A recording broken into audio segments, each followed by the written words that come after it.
तर या होत्या आतापर्यंतच्या महत्त्वाच्या हेडलाईन्स आणि मुलुक महाराष्ट्र या बुलेटिनची सुरुवात करूयात। राज्यातल्या 100 दिवसांपेक्षा जास्त काळ सुरू असलेल्या एसटी कर्मचाऱ्यांच्या संपाच्या बातमीनं आज एसटी कर्मचाऱ्यांच्या विलीनीकरणाच्या मागणीच्या संदर्भात जी याचिका आहे त्याबद्दलची सुनावणी आज मुंबई उच्च न्यायालयामध्ये झाली। पण यावेळी राज्य सरकारकडून त्रिसदस्यीय समितीचा अहवाल कोर्टाच्या समोर ठेवण्यात आला। कोर्टाने तो अहवाल पाहिला, पण त्यावर मुख्यमंत्र्यांची स्वाक्षरी नसल्यामुळे त्या मुद्द्यावरून आता या संपूर्ण प्रकरणाची सुनावणी शुक्रवारपर्यंत पुढे ढकलण्यात आलेली आहे। 22 डिसेंबरला देण्यात आलेल्या आदेशात एक मागणी सोडून बाकी सर्व मागण्या पूर्ण केल्याचं सरकारी वकिलांनी सांगितलं। सेवा ज्येष्ठतेनुसार एसटी कर्मचाऱ्यांना पगार वाढ सुद्धा देण्यात आल्याचं सांगितलं गेलं।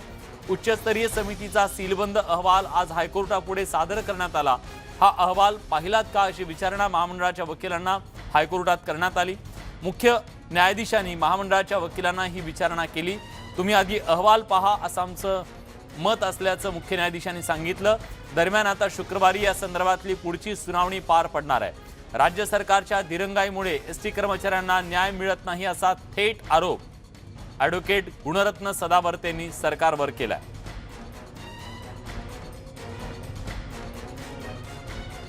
सुनावणीनंतर एसटी कर्मचाऱ्यांचे वकील गुणरत्न सदावर्ते आणि सरकारी वकील पिंकी भन्साळी यांनी काय प्रतिक्रिया दिली आहे जाणून घेऊयात।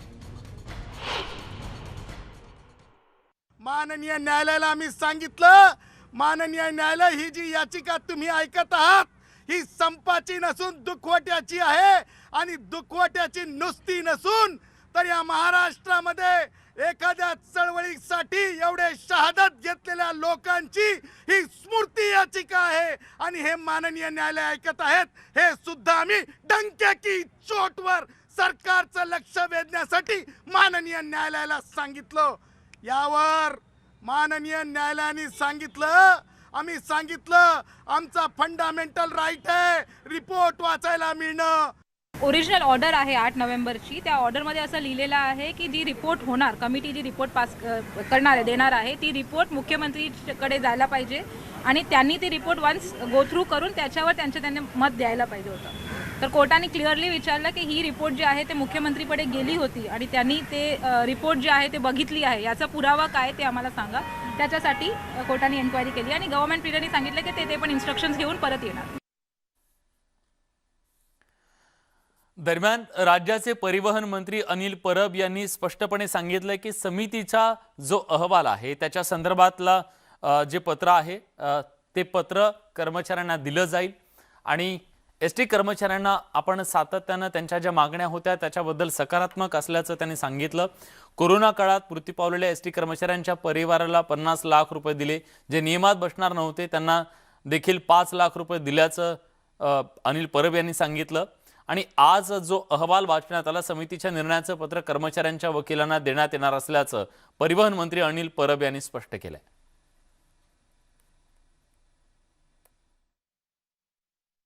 मी अजूनही राज्य सरकारचा अहवाल वाचलेला नाही।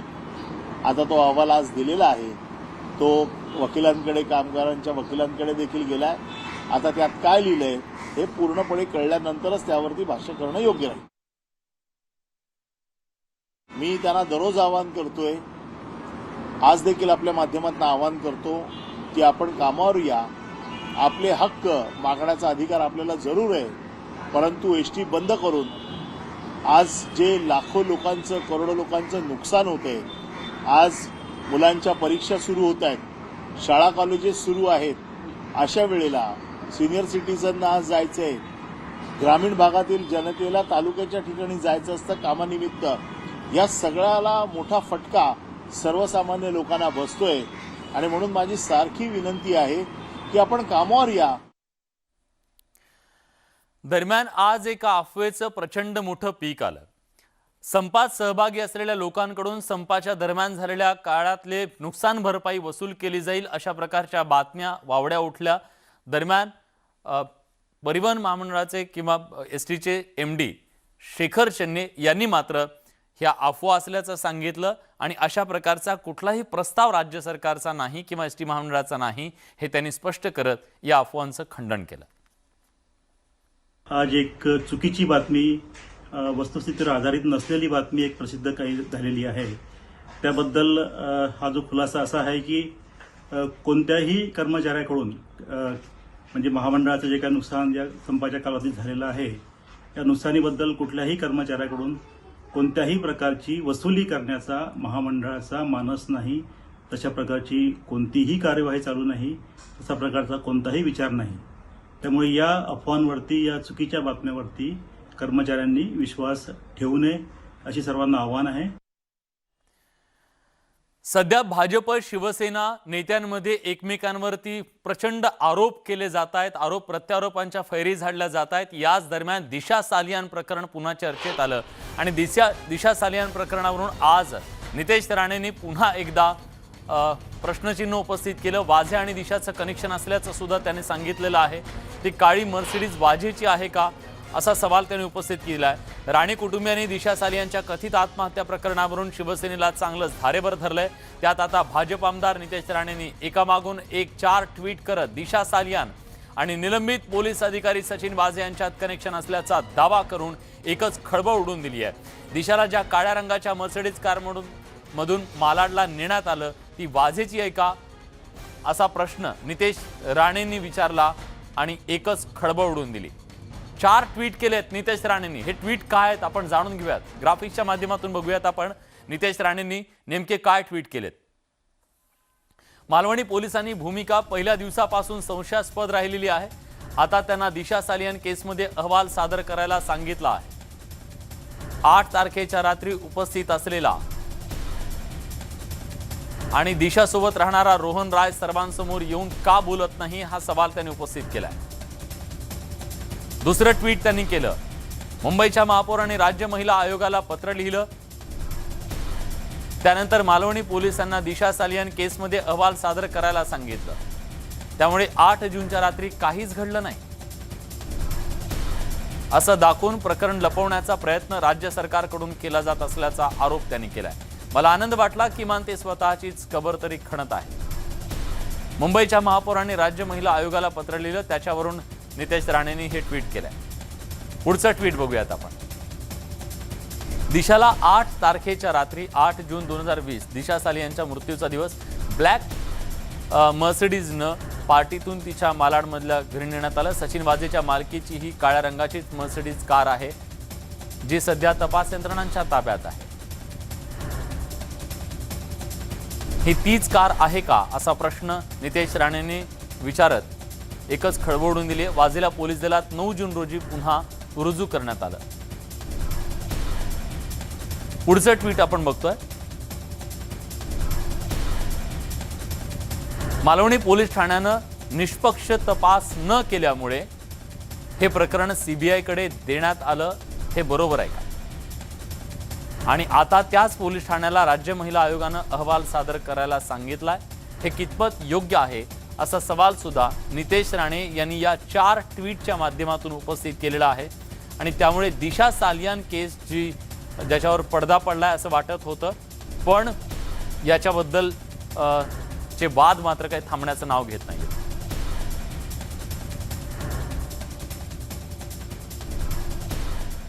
दरम्यान दिशा सालियान प्रकरण हे राजकीय आरोप प्रत्यारोपांच्या मध्ये अडकलेलं असताना आता दिशा सालियानच्या कुटुंबियांनी समोर येऊन याच्याबद्दलची आपली कैफियत मांडली आहे. दिशाच्या मृत्यूनंतर राजकारण थांबवा असं आवाहन त्यांनी केलेलं आहे.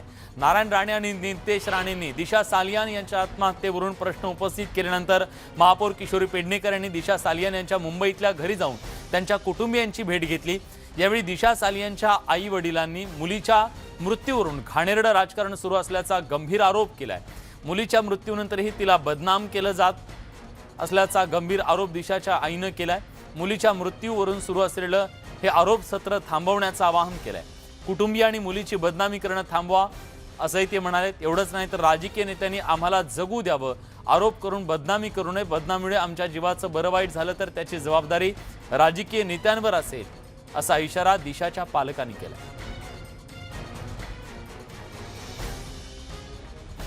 दिशाच्या आईवडिलांनी याबद्दल काय प्रतिक्रिया दिली ऐकूयात.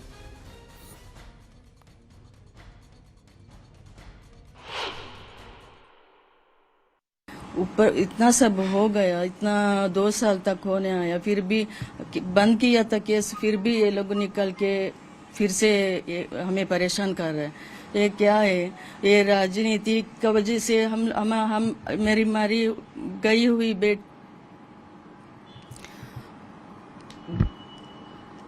बच्चे का आत्मा को शांति नहीं मिलेगा। हम दिन दिन मर रहे, ये लोग की वजह से हमें जीने का ये मन नहीं करता। अभी हम भी कुछ करेंगे, मरेगा तो ये लोग की जिम्मेदारी होंगे। ये राजनीति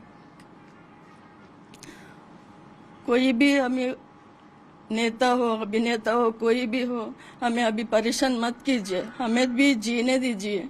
जब भी मारे थे तभी अपने घर पे ही थी, अपने ही घर पे थी वो, और उसका सब क्लोज फ्रेंड उसके साथ क्लोज था। फ्रेंड ही है और वो बचपन से शादी लोग वगैरह। एक साथ में फ्रेंड्स थे, वो लोग ही थे, दूसरा कोई नहीं था। बीजेपी लीडर कुछ दावा कर रहे हैं कि उनके जो फ्रेंड है वो गायब हो चुके हैं राहुल करके। नहीं, गायब वो लोग ने कुछ गलत नहीं किया गायब होने के लिए। अभी पुलिस बुलाने दो, अभी आ जाएंगे वो लोग। अभी हम लोग बुलाएंगे, हम लोग अभी आ जाएंगे वो लोग। केंद्रीय मंत्री नारायण राणे, त्यानंतर आमदार नितेश राणे यांनी आरोप केल्यानंतर आता भाजपचे प्रदेशाध्यक्ष चंद्रकांत पाटील यांनी 7 तारखेला या प्रकरणात गौप्यस्फोट करण्याचा इशारा दिलेला आहे। दिशा सालियनवरून आणि त्या बिचाराची हत्या करण्यात आली। तेव्हा कोणत्या मंत्र्याची गाडी होती, त्या बिल्डिंगचे जे कॅमेरे लागले होते ते गायब कसे झाले? 13 जूनला रात्री CCTVचे कॅमेरे नव्हते, पहिले होते, लोक सांगतात सोसायटीची। ठराविक माणसाची ॲम्ब्युलन्स कशी आली, ॲम्ब्युलन्स कोणी आणली, हॉस्पिटलला कोणी नेलं, सगळे पुरावे नष्ट कोणी केले, याची चौकशी होणार। त्यात कोणते अधिकारी होते तेही आता माहिती आहे, ते आता तिकडे राहिले नाहीत, तेही आता उघडं करतील। सगळे पुरावे समोर येतील आणि कोणाकोणाची इन्व्हॉल्वमेंट आहे, कोणाकोणाला जेलमध्ये जायचं आहे, उसान आणणं जे चाललंय ना, आणि वाटेल ती शिरोळा भाषा वापरणं चाललंय ते यासाठीच चाललेलं आहे। कसं आहे, दिवा विझण्यापूर्वी फडफड पडत, आपल्याला वाटतं की दिवा लय प्रज्वलित झाला, तर ती विझण्यापूर्वीची फडफड असते। दिशा सालियनच्या विषयात नेमकं काय झालेलं आहे हे बंदिस्त आहे। 7 मार्च नंतर उघडेल, कळेल कोण आहे।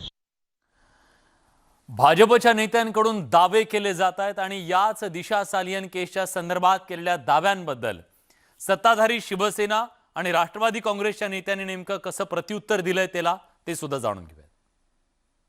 इतका त्या फॅमिलीला त्रास होता कामा नये आणि त्यासाठीच आपण महिला आयोगाला सांगितलं की याची कसून परत चौकशी करा।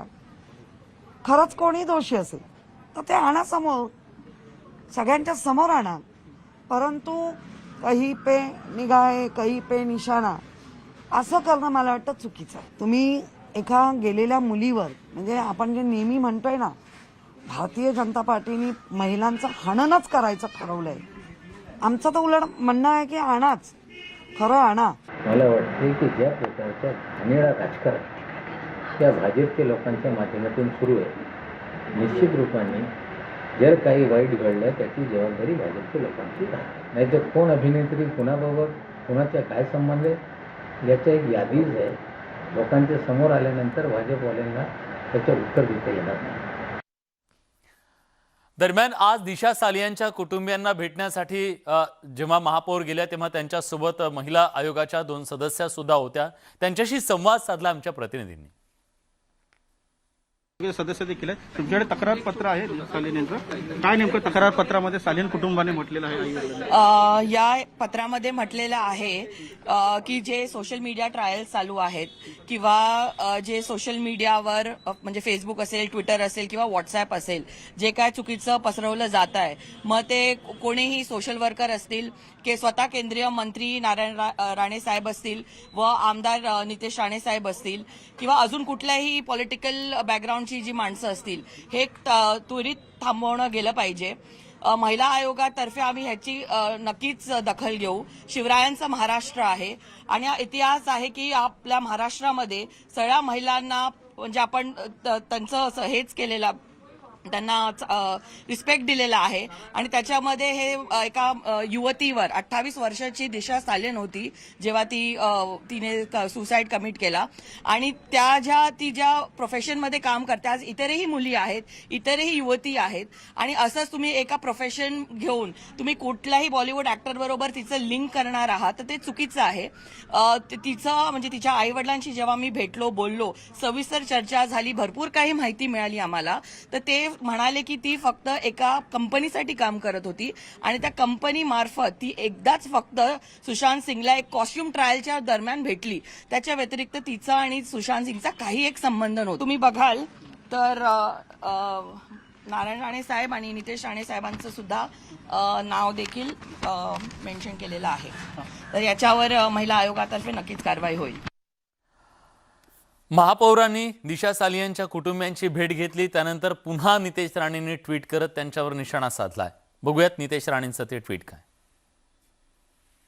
महापौर दिशाच्या कुटुंबियांना भेटल्यामुळे मी आनंदित आहे.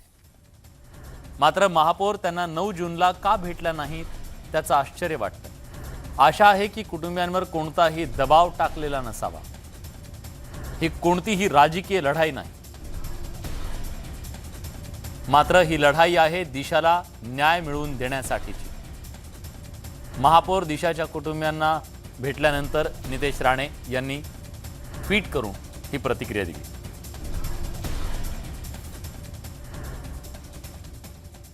यानंतर बातमी आहे केंद्रीय मंत्री नारायण राणे यांच्या मुंबईतल्या आदिश बंगल्याच्या संदर्भातली. मुंबई महानगरपालिकेनं त्या बंगल्याची तपासणी केली.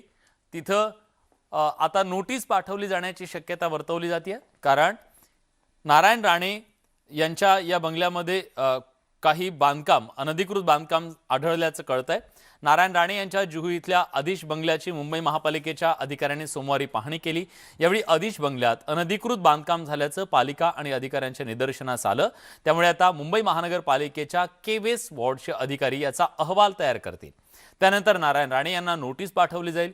ही नोटीस पाठवल्यानंतर पालिका नारायण राणेंच्या बंगल्यावर कारवाई करणार का हे काही दिवसात स्पष्ट होईल. केंद्रीय मंत्री नारायण राणेंच्या आदिश बंगल्याचं काम अनधिकृत असल्याचा दावा आरटीआय कार्यकर्ते संतोष दौंडकर यांनी केला. 6 वर्षांपूर्वी अनधिकृत बांधकामाची तक्रार दिली. तक्रार दिल्यानंतर कारवाईसाठी टाळाटाळ करण्यात आली असा आरोप दौंडकर यांनी केलाय.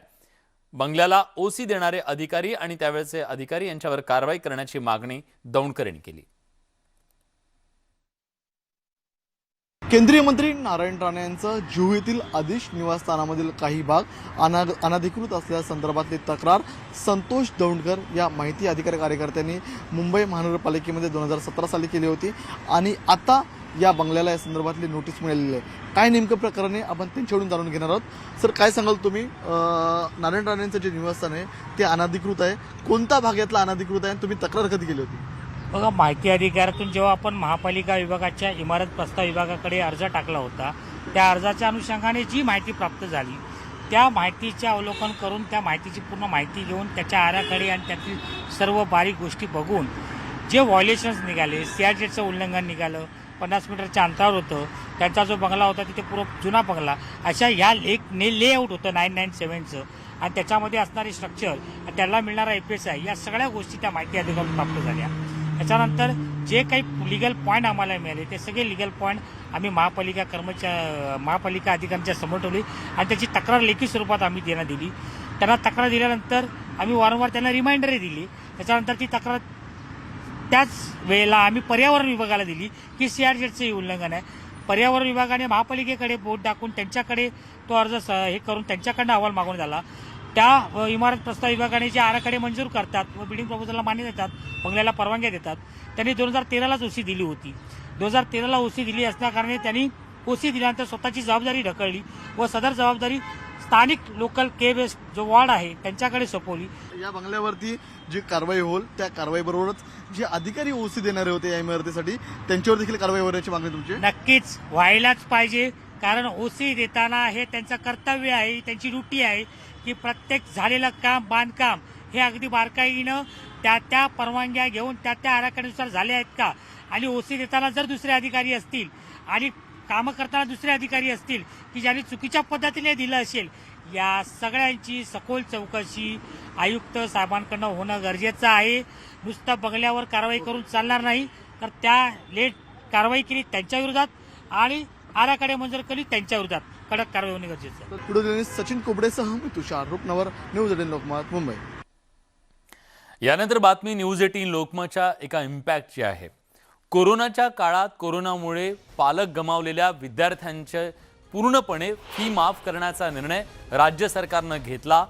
पण या सगळ्या विद्यार्थ्यांची आकडेवारी कुठे आहे, किती विद्यार्थ्यांना याचा लाभ झाला, हा प्रश्न अनुत्तरित होता. पण आज 1.5 वर्षानंतर नेमक्या किती विद्यार्थ्यांना या योजनेचा लाभ झाला याची आकडेवारी सरकारकडे उपलब्ध नसल्याची धक्कादायक माहिती समोर आली. दरम्यान न्यूज 18 लोकमतनं ही बातमी दाखवताच प्रशासनाला खडबडून जाग आली आहे. कोरोना काळात पालक गमावलेल्या पाल्यांची शैक्षणिक फी माफ होणार आहे. उच्च शिक्षण संचालक धनराज माने यांनी न्यूज 18 लोकमतला ही माहिती दिली आहे. दरम्यान ज्या मुलांना फी भरावी लागली आहे त्यांना शिष्यवृत्तीद्वारे फी परतावा मिळणार आहे, तर फी माफ न झालेल्या विद्यार्थ्यांनी उच्च शिक्षण विभागाकडे तक्रार करण्याचं आवाहन करण्यात आलं.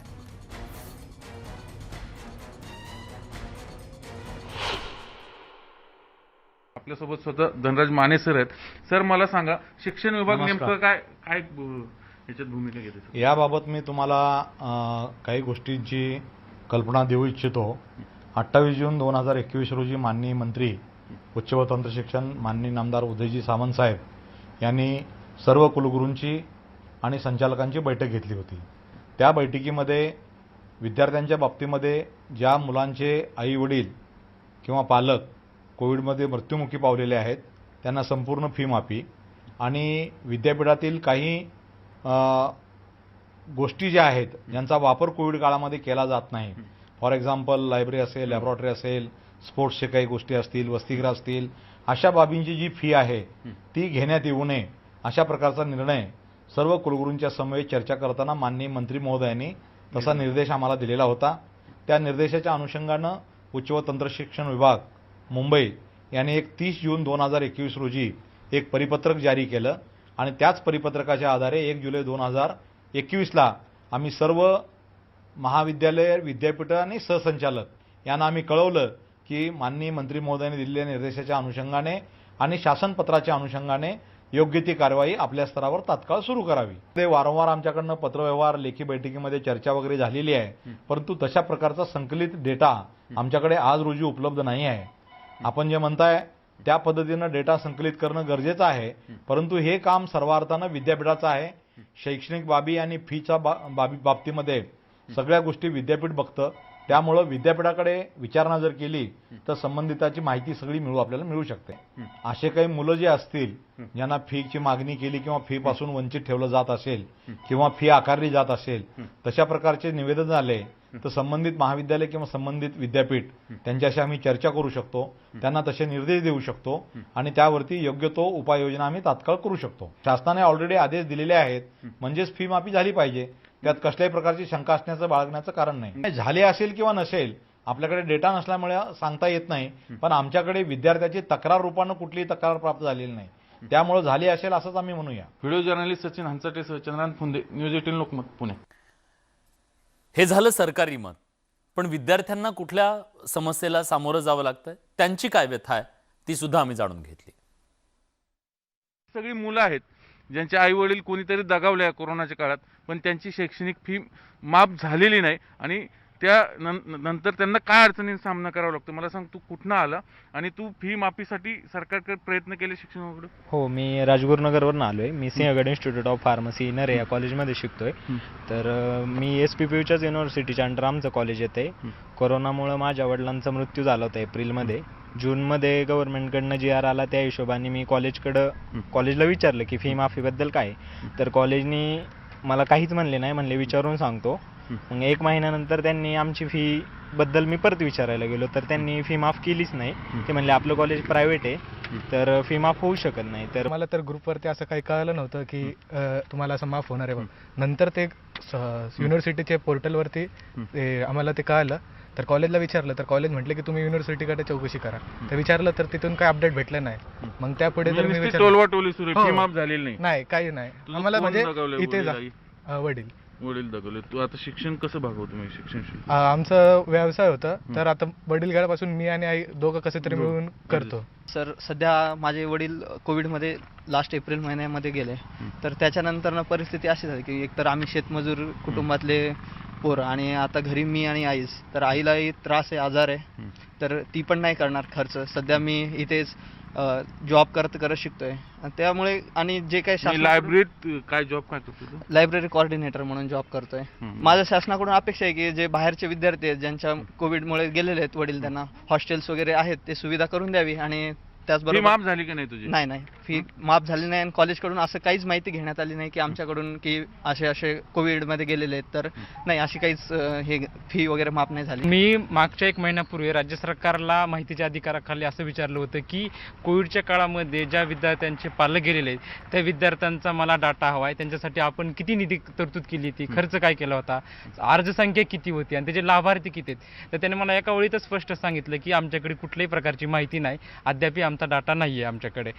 व्हिडिओ जर्नलिस्ट सचिन हंचटेसह चंद्रकांत फुंदे, न्यूज 18 लोकमत, पुणे. यासोबत या बुलेटिनमध्ये आपण एक छोटासा ब्रेक घेतोय. ब्रेकनंतर इतर काही महत्त्वाच्या घडामोडी. कुठे जाऊ नका, पहा फक्त न्यूज 18 लोकमत.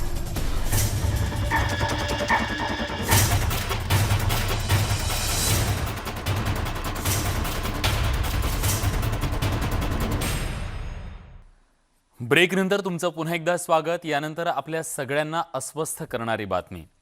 कोरोनाच्या या संकट काळात आपण अनेक गोष्टी गमावल्या, पण मुंबई विद्यापीठातल्या लायब्ररीमध्ये आपण अनेक दशकांचा दुर्मिळ असा खजिना गमावलाय. मुंबई विद्यापीठातल्या ग्रंथालयाला वाळवी लागली आणि त्यामुळे शेकडो पुस्तकांचं यात नुकसान झालं. मागील 60-70 वर्षापासून जपलेला दुर्मिळ पुस्तकांचा विद्यापीठाच्या ग्रंथालयातला हा खजिना पूर्णपणे खराब झालाय. हजारो पुस्तकं खराब झाली आहेत, काही पुस्तकांना वाळवी लागली आहे, तर अनेक पुस्तकं रद्दीत जमा करण्याची वेळ आली आहे. ग्रंथालयातील मराठी भाषा विभाग हा मागील 4 वर्षांपासून बंद होता. या मराठी पुस्तकांची अवस्था सुद्धा इथल्या पुस्तकांप्रमाणे झाली आहे, दयनीय झाली.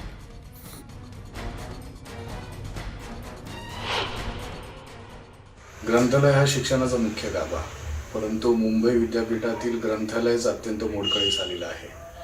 मागील 5 वर्षापासून ग्रंथालयाची परिस्थिती अत्यंत वाईट आहे. ग्रंथालयातली पुस्तके अत्यंत वाईट पद्धतीने ठेवल्यामुळे फाटलेली आहेत. बऱ्याच पुस्तकांना वाळवी लागलेली आहे आणि जी जुनी वर्तमानपत्रे आहे, जी संशोधनासाठी विद्यार्थी वापरतात, 50 वर्षापूर्वीची वर्तमानपत्रे जी प्राथमिक स्रोत म्हणून विद्यार्थी अभ्यास करतात, ती वर्तमानपत्रेसुद्धा विद्यापीठाने पॅसेजमध्ये फेकून दिलेली आहेत. विद्यापीठ प्रशासनाच्या दुर्लक्षामुळे हे ग्रंथालय न राहता एखाद्या हॉरर फिल्मचा सेटच असं वाटू लागलेला आहे.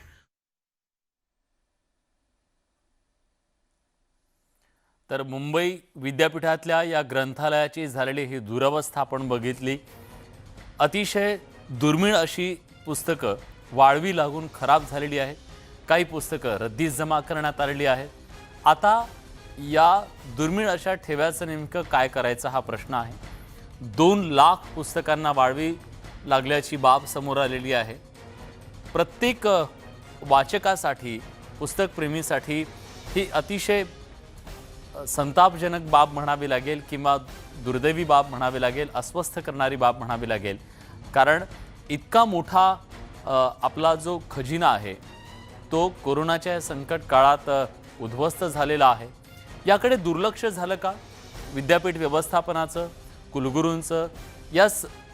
का ते जपू शकले नाहीत हा आपला ठेवा, हा प्रश्नसुद्धा आहे. खरं तर लायब्ररी बंद होती, पण लायब्ररीचं मेंटेनन्स जे करणार होते त्यांचं काय? त्यांना पण सुट्टी होती का? ते सुद्धा कोरोनाच्या काळात इथं आले नाहीत का? उलट या सगळ्या काळामध्ये, कोरोनाच्या काळामध्ये जर लायब्ररी बंद असेल तर त्याला वाळवी लागू शकते, म्हणून त्याचं मेंटेनन्स करणं सुद्धा गरजेचं असतं. त्याला याची जबाबदारी कुणीच घेतली नाही का? मग आज जर ही लाखो पुस्तकं वाळवी लागून खराब झालेली असतील तर त्याची जबाबदारी नेमकी कुणाची आहे? मुंबई विद्यापीठाचं जर हे दुर्लक्ष झालेलं असेल या गोष्टीकडे, तर त्याची शिक्षा कुणाला होणार आहे की नाही, हाही प्रश्न आहे. लीलाधर बनसोडे PRO आहेत मुंबई विद्यापीठाचे, आता आपल्यासोबत. लीलाधरजी, स्वागत आहे तुमचं न्यूज 18 लोकमतमध्ये. 2 लाख पुस्तकांचा हा खजिना आज उद्ध्वस्त केला वाळवीनी, तो पोखरून काढला. कोण जबाबदार आहे या सगळ्याला? याची कोणी जबाबदारी घेणार आहे की नाही?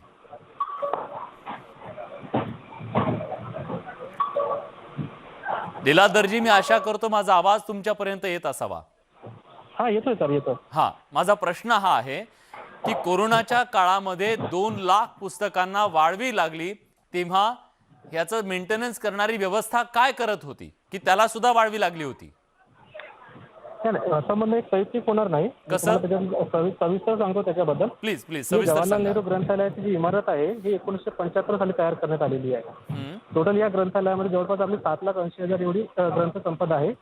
त्याच्यातले हे एक आहे की काही देणगीदारांनी त्यांच्याकडे जागा नसल्याने व त्यांच्या उपयोगाची नसलेली अनेक ग्रंथ आणि वर्तमानपत्रे देणगी म्हणून दिलेली होती. तसेच काही पुस्तके हे विक्री अभावी मोठ्या प्रमाणात या ग्रंथालयात ठेवण्यात आली होती. बरं. या ग्रंथालयातील अनेक पुस्तके जीर्ण आणि काळीबाल झालेली आहेत. जीर्ण आणि कालबाह्य झालेली पुस्तके ही वेगळी करून रद्दबाबत करण्याची प्रक्रिया विद्यापीठात सुरू आहे. तसेच अनेक महत्वाच्या पुस्तकांची डिजिटायझेशन करण्याच्या उत्तरे आम्ही रोबोटिक स्कॅनर घेतलेला आहे आणि त्याची स्कॅनिंग प्रक्रिया पण सुरू केलेली आहे. आम्ही काढतोय हा पहिला भाग. आणि दुसरा भाग याच्यामध्ये की या ग्रंथालय इमारतीचे बांधकाम जुने असल्याने या इमारतीच्या आयुमान कमी करण्याने विद्यापीठाने या इमारतीच्या सुरक्षित स्ट्रक्चरल ऑडिट केलेले आहे. टप्प्याटप्प्याने कामे हाती घेतणार आहे. कामे प्रगतीपथावर आहेत. प्रथमतः त्या इमारतीच्या डी-विंगचे काम हाती घेतले असून सगळं मजला व पोटमाळा याचे काम पूर्ण झाले आहे. तसेच पहिल्या मजल्याचे काम बनसोड सर, मला एका प्रश्नाचं उत्तर द्या. मला एका प्रश्नाचं उत्तर हवंय. आता जी दृश्यांमध्ये दिसत आहे, जे सांगितलं जात आहे की हजारो पुस्तकं, लाखो पुस्तकांना वाळवी लागली, ही वाळवी लागली नाही? पुस्तकं खराब झाली की नाही? थेट उत्तर हवं. हा, नाही, त्याच्यातलंच सांगतो की अतिशय जी कालबाह्याने जीर्ण झालेली पुस्तकं आहेत त्याचं फक्त सेग्रिगेशन करण्याची ती प्रक्रिया थांबलेली होती. त्यामुळे ती पुस्तक फक्त वेगळी काढून ठेवलेली आहेत. कालबाह्य म्हणजे कळू शकेल मला? कालबाह्य म्हणजे काय? हा, म्हणजे एक खूप खूप जुनी पुस्तकं आहेत जे देणगीदारांनी दिलेली होती, जे कदाचित आता रेफरन्स मध्ये पण उपयोगात नसणार. जसं रेफरन्स जर्नल असतात, टेक्स्ट बुकचे असतात, ती जी पुस्तकं वगैरे आहेत ती पुस्तकं ती कालबाह्य झालेली आहेत. त्याच्यातलं सेग्रिगेशन करून त्याच्यातील उपयोगाची पुस्तकं आम्ही ते स्कॅनिंग करून रोबोटिक स्कॅनरने स्कॅनिंग करून ती वेगळी करतोय. आणि जी अतिशय जीर्ण झालेली पुस्तकं आहेत त्यातील जे काही महत्वाचे पुस्तकं आहेत पण आम्ही आपल्या रेफरन्स ठेवतोय. ठीक आहे. प्रदीप सावंत सिनेट सदस्य आता आपल्यासोबत आहेत. प्रदीपजी, बनसोड सर जे सांगतायत ते पटते तुम्हाला? सरांच्या म्हणण्याशी मी सहमत नाहीये. कुठचीच पुस्तकं कधी कालबाह्य होत नाहीत, पहिली गोष्ट.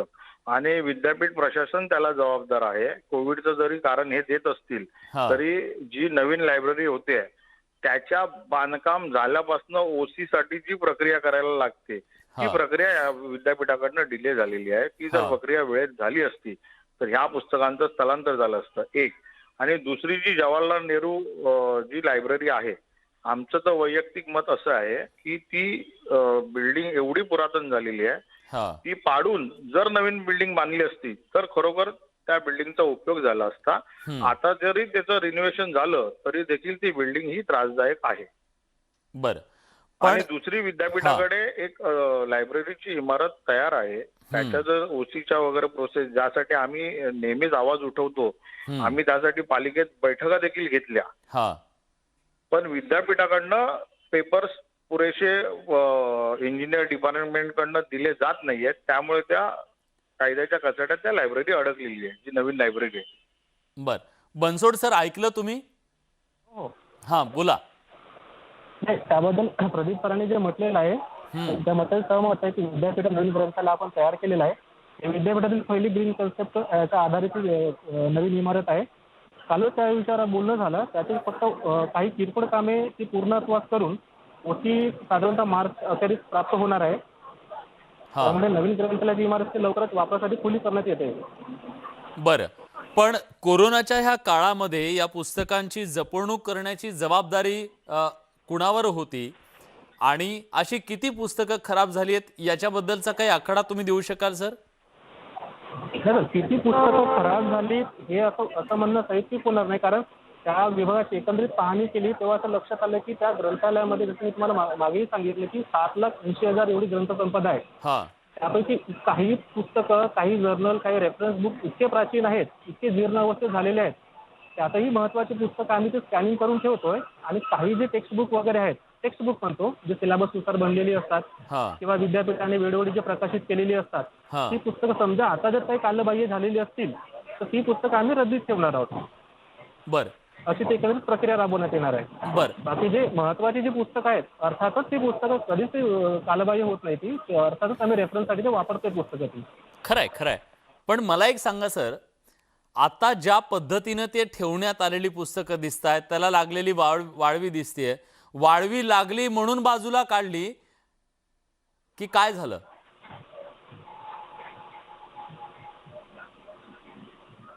माझा आवाज पोहोचतोय सर? हो हो, सॉरी, मी मनसोड सर. प्रवासामध्ये त्यामुळे मला थोडा फोनचा नेटवर्क थोडा इश्यू आहे. ठीक आहे. पण माझं असं म्हणणं आहे, पुन्हा एकदा प्रश्न तुम्हाला विचारतो, आता ज्या अवस्थेत लायब्ररीमध्ये ही सगळी पुस्तकं दिसत आहेत, तर अनेक पुस्तकांना वाळवी लागलेली दिसते, ते पोखरलेलं दिसतंय. वाळवी लागली त्या पुस्तकांना म्हणून आता ती बाजूला काढलेली आहेत की आधी बाजूला काढून ते भंगारात टाकलेली होती, पुन्हा त्याला वाळवी लागली? नेमकं घडलंय काय? नाही, त्याबद्दल मला ते सखोल चौकशीवरून मला ते सविस्तर काहीतरी सांगता येईल त्याबद्दल. ते आम्ही तपासून बघतोय ते. ठीक आहे, ठीक आहे सर. पुस्तकांना वाळवी लागली इथपर्यंत ठीक आहे, पण व्यवस्थेला वाळवी लागू नये एवढी मात्र अपेक्षा निश्चितपणे आहे. कारण ही ग्रंथसंपदा आपण जपायला हवी, तो आपला खजिना आहे. आणि याच खजिन्याला जर वाळवी लागली असेल तर हे आपल्या सगळ्यांचं दुर्दैव आहे. पण धन्यवाद न्यूज 18 लोकमतशी तुम्ही दोघंही बोललात त्याबद्दल. आणि याचसोबत बुलेटिनमध्ये आपण एक छोटासा ब्रेक घेतोय. कुठे जाऊ नका.